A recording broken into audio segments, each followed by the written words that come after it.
welcome to part of my shoulder rehab. So I wanna, So one of the things that I'm perfecting this time around is that a typical spot in my training has been up here, right? When you're doing a chest press, the 60s, that's the heaviest, and I'm not gonna do range of motion that I like to be proud of. That's gonna be shorter, so I don't do it. But anyway, so up here on an extended shoulder, the shoulder is in its most compromised form. It has all the mobility, which makes its weakness. Its Achilles tendon is that it's also very unstable. So this is what I'm gonna do, make sure that, because when I do presses, this has been going on and this is the one I'm nursing now. So I've been warned, I didn't pay attention enough. Now I know. So one of the things I've been doing today when I started after 17 days, so I'm doing an isometric back and forth wobbling where I'm holding with myself as a counterweight. So I'm kind of just making sure that the shoulder is gonna prepare for battle, because instability is the most important thing here to check. So I'm not gonna have it. I'm gonna trust my body and start lifting it when this shoulder is back to reliable. So for instance, when you have a shoulder problem, now you have to go through and see what is actually the problem. What is causing an issue and what is my weakness? What can I strengthen? So for me, for instance, like I need to be able to have really strong, not allowing this to come up. So that's how we work the serratus muscle. So now my muscle connection is on the posterior shoulder on the right, also with the supraspinatus that has been a little bit of a tear and a calcification. So I'm doing this right now when I don't have the pain of regular mobility. Little pause. Okay, so now I want to show you one of the ways you're gonna train the serratus muscle to have better stability in your torso, and this is the move that I do today.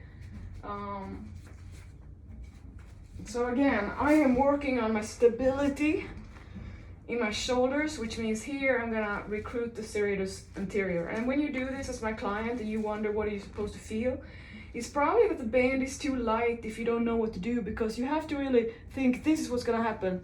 You look at my shoulder, it's not gonna come up like this. You want it to be that you're pressing the serratus muscle lace between your shoulder blade and the rib cage. That one you have to squeeze like this. So it's the same thing as in a shoulder, in a push-up, where you do a serratus push-up. And the difference between that, I'm gonna show you. This is what I do, back and forth, the same thing here, the move. And my focus is to make sure that my shoulders are not leveling up or coming closer to my ears. So right now it's like, it's hard for me to keep the chest muscle and serratus to keep my shoulder in the perfect position. As you can tell, I'm so focused I can't even talk straight. That's me every day, I know. All right, so now I want to show you this whole thing with the serratus, what is going on and it's gonna be better this way. That this muscle that you do, the shoulder, the serratus anterior muscle is the little seesaw here that goes in here, and that one. So you use that one to make the shoulder stick to the rib cage. So what the difference between the shoulder push-up and serratus push-up and the regular, just you see, you don't always have to do this because it's like it takes away effort on the other thing. What am I gonna do now? I'm gonna show you, maybe I can do it on this one. Okay, so the difference between a regular push-up, starting a close grip. Am I in the frame here? Well, not gonna be. So, okay, this is a regular, let's do a close grip like that. Okay, but if I do a serratus one, I have to do this. You see, I'm pressing the shoulder blades into my rib cage between this. So this is okay too as a press-up, a push-up, but it's not gonna be the most shoulder stability training one. So it's a little bit different. So now we move on to the bottom. Got so little space, I gotta move it up. So then I'm back also to doing this one. And this is just, now we can press it. So if this is push-up position, now the serratus is attached closer to the rib cage. Now I've been doing the extension of the arms like this renegade row because when I press on this arm it used to be pain, not now. But I cannot do it with a dumbbell row yet, so I'm just kind of just monitoring each day. So this plank position then is all the shoulder. And then I've been doing my banded rotational horizontal, and I've also been doing it in different angles. So one of the best things too is to have what I call the walk around. So you take a band, this is gonna be too heavy. So before you start to strengthen when you're injured or having things to work on, you have to first have mobility. Because if you don't have mobility, it's gonna have shorter range of motion. Then what are you gonna do then? The shorter range of motion, the more it can go bad. So, God, I'm really great. 50 Shades of Grey today. I was gonna show you something. So, the walk around.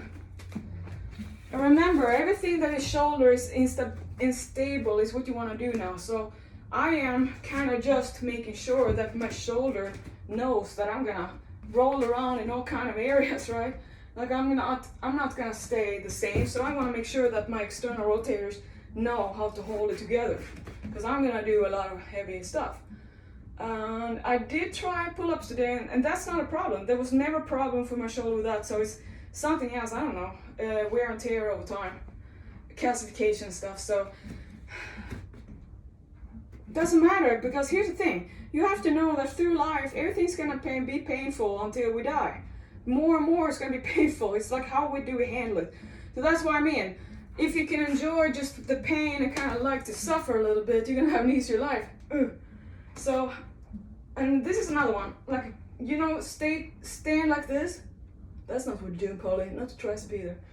But now I'm passively, isometrically recruiting my rear shoulder. So then I can go further to you, and while I'm doing that, I'm externally rotating on the shoulder. So then I walk back, so isometric, and then I'm contracting.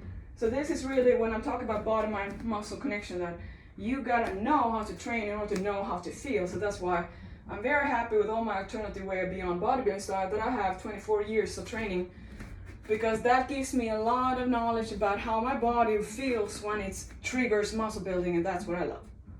Because I'm not doing this just to, it's not as fun.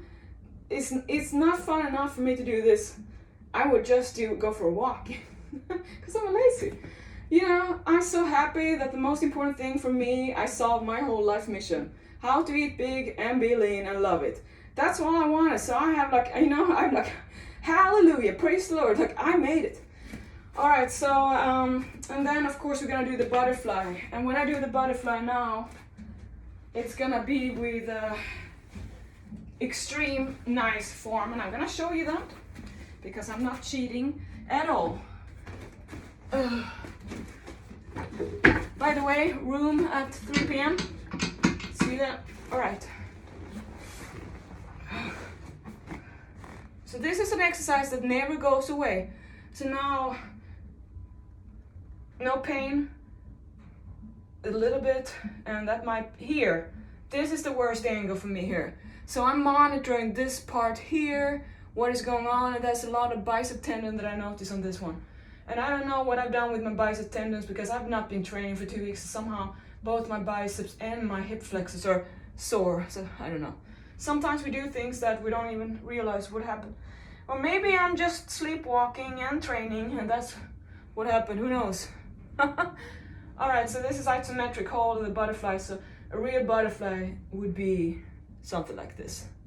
And remember, this is not a mass mover, so it's not gonna be where you see 15, 20 pounds of this. When you do that, you're gonna just break your shoulder. All right, guys, so this keeps on.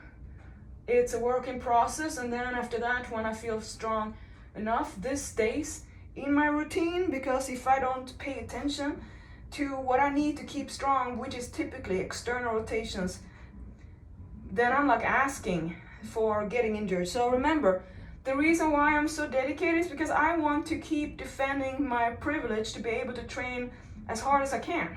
And if I don't do my part of it, I'm just gonna not have as many opportunities. And I know how life works. The harder I work, the better, the luckier I am. Whoever said that, not me. Because it's so true. You can keep on asking for, oh, when I want to be easier. Like, I don't know, when I'm dead, it's gonna be easier. So until then, I know, it's just, life is gonna take us all, right? And that's the thing, I love having to fight for what I want because it just makes me a much better person for myself. And since I'm a loner, I love my own company and I want the baddest, coolest person that I'm proud of. I don't want to be the weakling around myself because you become a mix of who you mix out with the most. And if I'm only with me and 2 cats and the cats are, they don't have any discipline.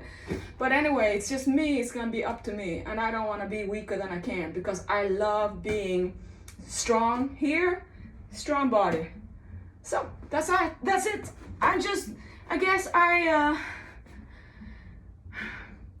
I just love to deal with what everyone seems to just, oh, this is bad, I wish I didn't have it. Like, why do you always want to have an easy life when easy life makes you a super weak person with no interest at all? And I like to learn about people who walk through fires because they have a drive.